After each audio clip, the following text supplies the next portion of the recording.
Assalamualaikum warahmatullahi wabarakatuh.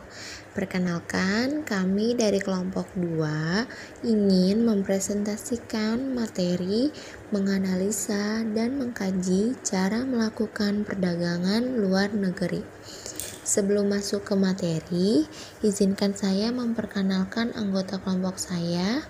Dengan saya sendiri, Eliza Nur Maulidina, dengan nomor NPM 2018 14500 492. Berikutnya ada Handika Yuda Pratama dengan nomor NPM 2018 14500 557. Selanjutnya ada Risma Duyanti dengan nomor NPM 2018 14 50 1008. Lalu ada Rizka Aulia dengan nomor NPM 2018 14 50 10 58. Selanjutnya ada Rizky Destra Aditya dengan nomor NPM 2018 14 50 10 71. Dan yang terakhir ada Mutiara Asih dengan nomor NPM 2018 14 50 11 83. Baik teman-teman semua, saya akan menjelaskan terlebih dahulu. Di era globalisasi saat ini, banyak negara yang melakukan hubungan perdagangan dengan negara lain. Salah satunya adalah hubungan bilateral antara negara yang menghasilkan sesuatu yang menguntungkan. Indonesia merupakan negara yang banyak melakukan kegiatan ekspor-impor di bidang barang dan jasa. Kegiatan ini dilakukan karena Indonesia masih dalam kategori sebagai negara berkembang. Mencari informasi terkait barang dan jasa yang dibutuhkan para importir yang berada di dalam negeri. Ketika telah menemukan informasi negara mana yang telah memproduksi barang dan jasa yang kita butuhkan, maka hal yang dilakukan selanjutnya adalah dengan mengunjungi website agar kita bisa mempelajari barang dan jasa yang mereka hasilkan. Dalam hal ini, kita membicarakan mengenai cara melakukan impor dan ekspor barang dan jasa dari luar negeri. Slide selanjutnya akan dibacakan oleh teman saya, Handika Yuda Pratama.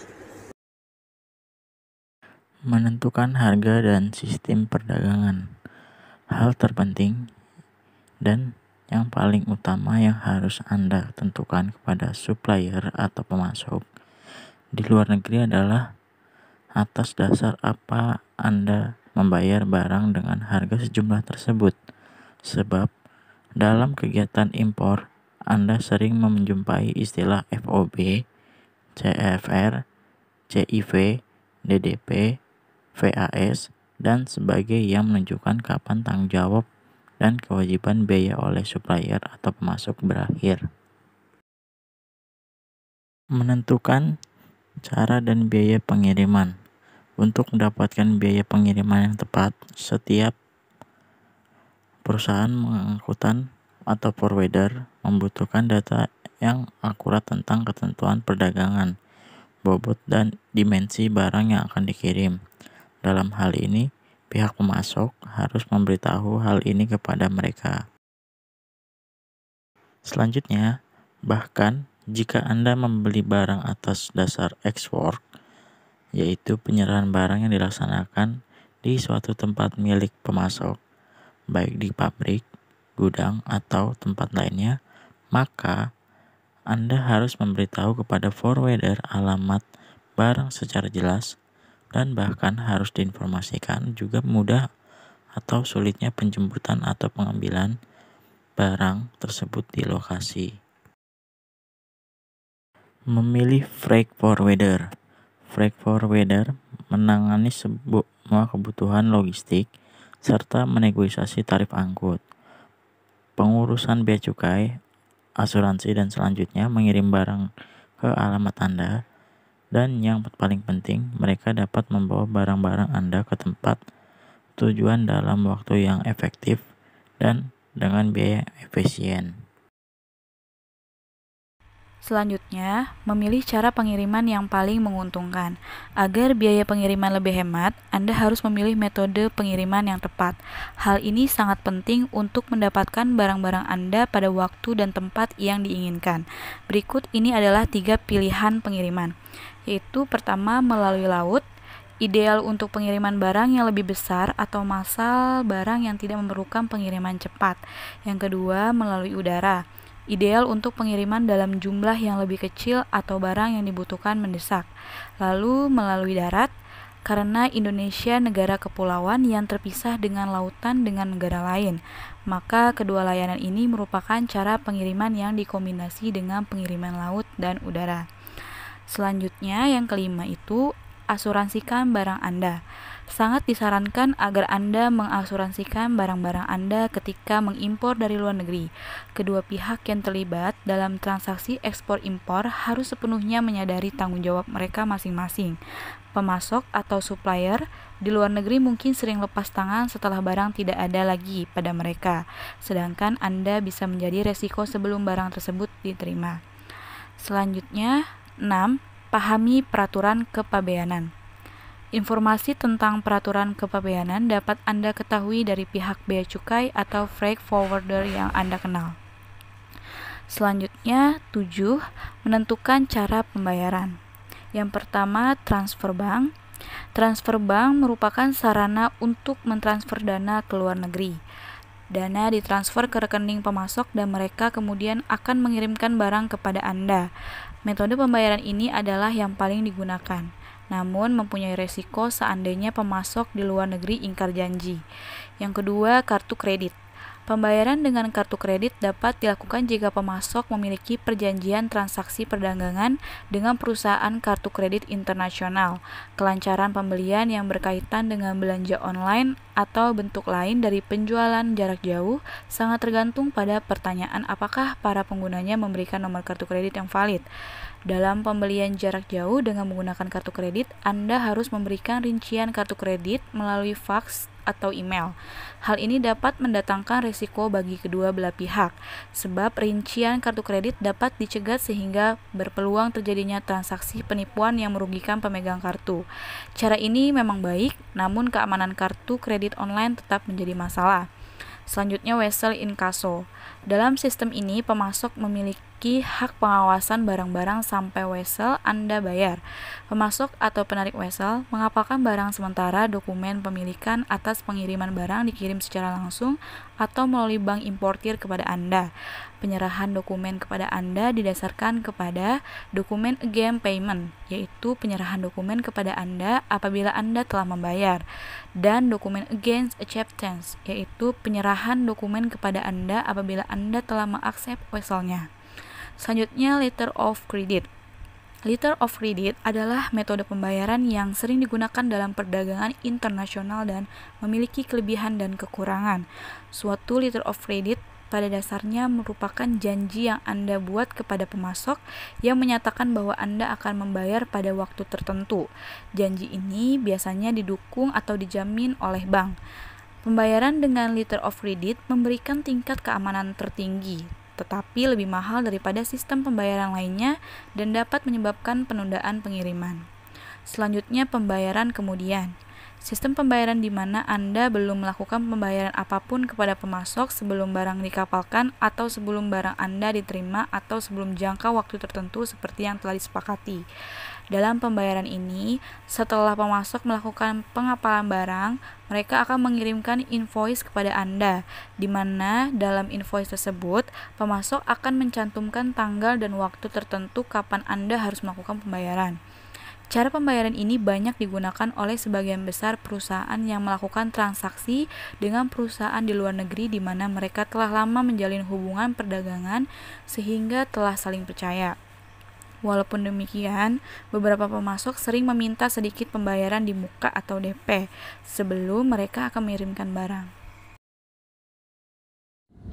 Selanjutnya, yang ke-8 ialah mengatur pengiriman barang. Setelah membayar harga barang, Anda segera mengurus pengirimannya. Jika Anda membeli barang tidak termasuk biaya angkutan, Anda perlu menghubungi freight forwarder untuk memberitahukan alamat pemasok seperti nama, nomor telepon, salinan invoice, packing list, dan beberapa dokumen lain sebagai dokumen yang membuktikan pembelian barang tersebut.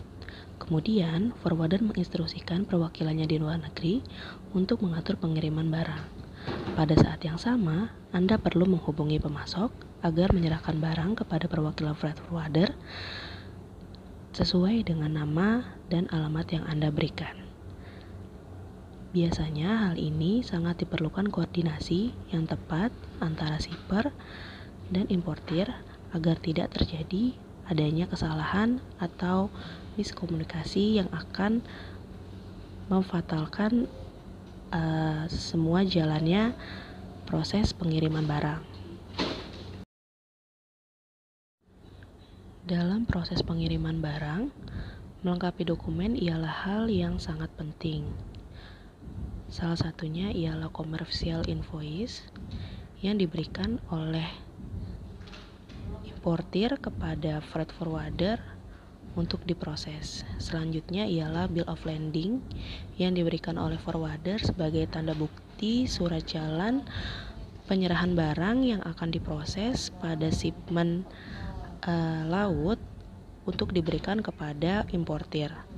Selanjutnya ialah AWB atau airway bill, biasanya digunakan pada saat proses pengiriman barang melalui udara yang akan tertera nomor airway bill-nya, dan kita bisa men-tracking barang tersebut sampai di posisi mana barang tersebut. Selanjutnya, dokumen-dokumen pendukung lainnya. Yang pertama ada CIOO atau Certificate of Origin, adalah sertifikat asal barang diterbitkan oleh instansi terkait di negara asal yang kegunaannya adalah sebagai bukti keaslian barang dari negara asal seperti yang tertera pada bill of lading. Surat keterangan asal dimasukkan dalam commercial invoice, tetapi pada dokumen yang terpisah. Yang selanjutnya yaitu packing list, adalah daftar sistem pengemakan barang. Packing list diterbitkan oleh setiap eksportir setiap kali akan mengekspor. Data-data packing list inilah yang akan dimuat dalam bill of lading maupun airway bill. Packing list berisikan data-data nama dan alamat shipper, nama dan alamat konsigne, nama dan alamat notify party, nama barang, jumlah dan jenis kemasan, jumlah barang, berat bersih, berat kotor, kubikasi, shipping marks, dan numbering atau keterangan yang tertulis pada kemasan, nama vessel, pelabuhan muat, pelabuhan bongkar. Dalam tahap-tahap ini, dokumen minimal yang Anda butuhkan adalah commercial invoice dan salinan bill of lading atau airway bill. Di nomor 10 itu ada mengurus perizinan impor. Setelah barang Anda selesai dikirim dan semua dokumen ekspor dari negara asal telah diterima, sebelum barang tiba di Indonesia, sebaiknya bea masuk dan semua perizinan impor sudah diurus. Anda dapat mengurus sendiri atau memakai jasa pihak lain. Dalam hal ini, jika Anda memakai jasa pengangkutan impor door-to-door, pengurusan ini adalah tanggung jawab dan tugas freight forwarder yang mengangkut barang Anda dari luar negeri. Lalu nomor 11 ada membayar bea masuk dan biaya lainnya. Semua barang impor yang masuk ke Indonesia harus diperiksa dan mendapat persetujuan bea cukai serta dikenakan biaya masuk, cukai PPh, pasal 22 dan pajak lainnya. Barang impor yang tidak dikenakan bea masuk, bea tersebut adalah barang untuk hadiah, kesejahteraan rohani, tujuan, kebudayaan, amal dan sebagainya. Lalu nomor 12 ada mengeluarkan barang dari kawasan pabean. Setelah menyelesaikan semua pengurusan di pabean dan barang Anda telah dapat keluar, sebaiknya barang tersebut segera diangkut ke alamat Anda. Nomor 13, menerima barang dan klaim asuransi. Ketika barang telah tiba di tempat, Anda harus memeriksa dari segala kerusakan atau kemungkinan adanya barang yang hilang.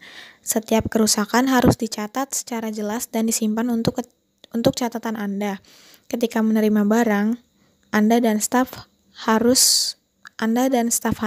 Anda harus memastikan telah menghitung jumlah potongan barang yang Anda terima sudah benar.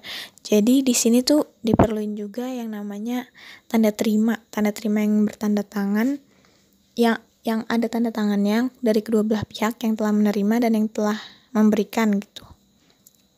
Terus kalau misalkan dirasa kurang, itu butuh dokumentasi. Jadi kayak lebih jelas gitu.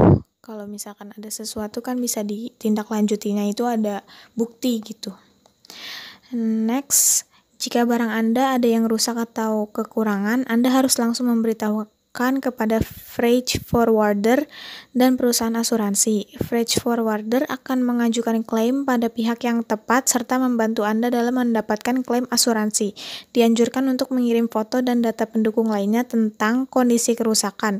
Jangan membuang barang yang Anda rusak atau mengeluarkannya dari kemasan sebelum diperiksa oleh perusahaan asuransi atau freight forwarder.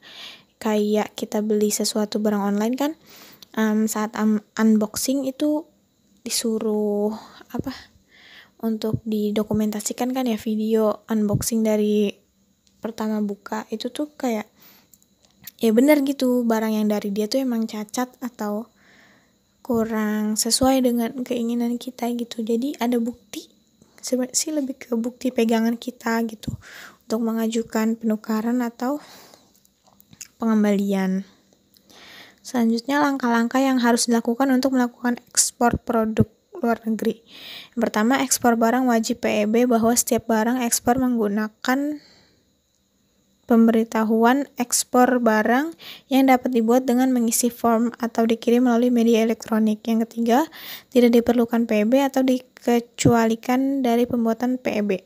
Selanjutnya, terhadap barang ekspor hanya dilakukan penelitian dokumen dalam hal ditiadakan pemeriksaan fisik dan dilaksanakan oleh Direktorat Jenderal Bea dan Cukai, pengajuan PEB, surveyor, pemasukan barang ekspor ke kawasan pabean, pendaftaran PEB, penelitian dokumen, persetujuan muat, pembetulan atau perubahan, pemuatan, pengangkutan, dan lain-lain.